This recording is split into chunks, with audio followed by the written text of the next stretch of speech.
Welcome to Cancer and Peace Moments. This is Peter. These moments are 15-minute clips of the larger episodes. Blessings.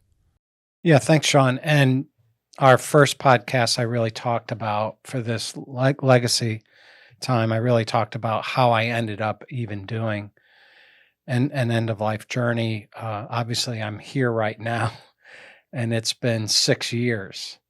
There is a great healing event that happened after this, but at that time in 2017, when I was sent home, I firmly believed, and my doctors firmly believed, that they were sending me home to do an end-of-life journey, which would be about 6 months long.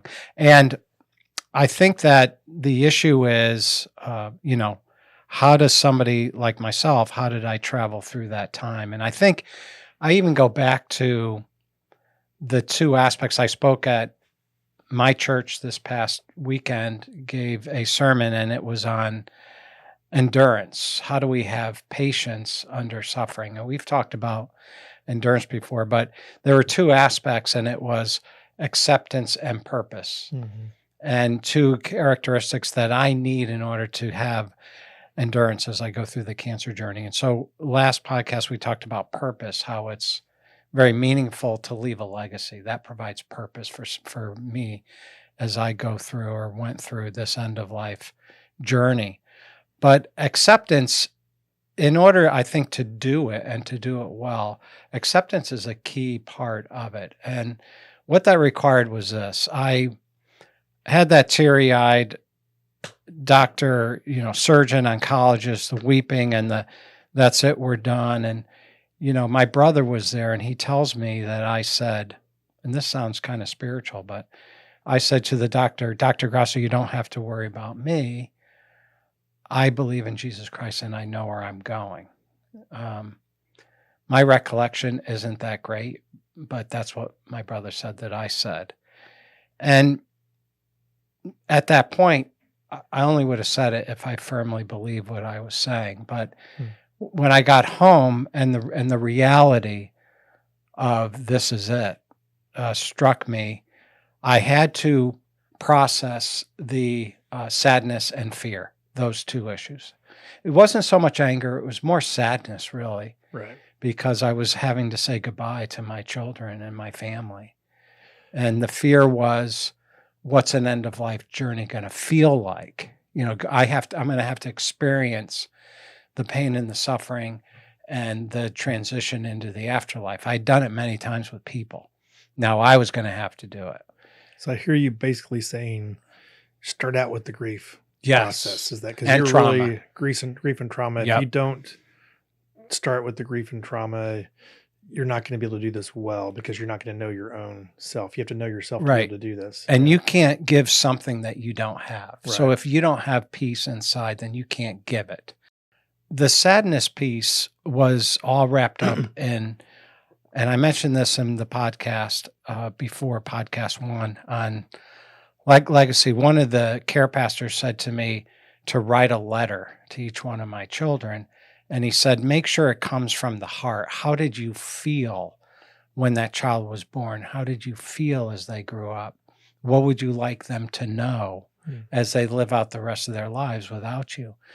And the sadness for me in processing it was having to say goodbye to that person, to that child. And so it took me a week to write each letter.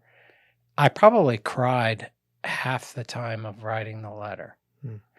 But they were like healing tears. They were cleansing and also healing tears. It was, gosh, I'm incredibly sad because I have to say goodbye.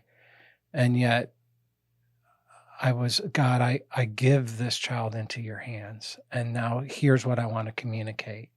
And just coming up with words and writing it down. There was something about transferring my feeling and thoughts onto paper that was therapeutic for me. Like you said in the other podcast, it wasn't complete. Like I would have loved to have done more, but at the time, it was an opportunity. It was a gift because I had that time to do it. And that was, for me, passing was sad because I'm going to miss my loved ones. my family and friends. That's why it was sad. I couldn't think of any other reason why, I wasn't going to miss work. We have the technology today to leave something that'll last. Mm-hmm. I mean, the shelf life on whatever it is as long as that person stores whatever it is, right?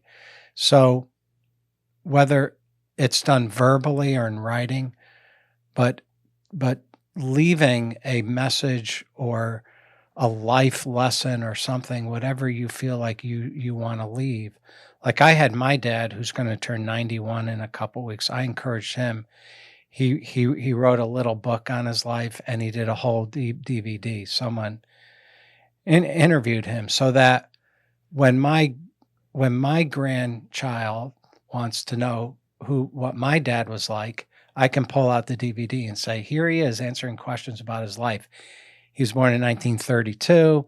He was 13 years old during World War II. He served during the Korean crisis in the Coast Guard. You know what I mean? I can talk about and it's him talking. Yes. Well, I think him being interviewed. Well, actually, you can do a parody of your dad though pretty well here. So I don't know if I can. Yes, I love that. Maybe. So they'll know whether you're making this up or not, or if this is real. Because I do love that about modern technology is that you can leave something. Yeah. I was thinking, we do credit card receipts here. Yeah. And this is so off, but if these things that they print at the gas pump after a year, they fade and they almost go away. But the thing about modern technology is that you can leave something that is really with the clarity and with expression of who you are in such a way that is like no other time in history. There's an opportunity here to be embraced. And that's something that you did for your kids as you left. Yeah. So what happened was one of my recovery buddies said, gosh, the Serenity Prayer is so rich.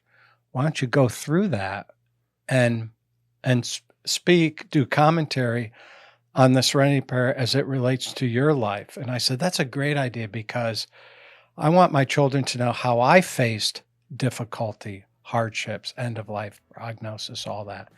So that's what I did. I did YouTube videos for my kids going through the Serenity Prayer. Thank you for listening. Have a great day. Blessings.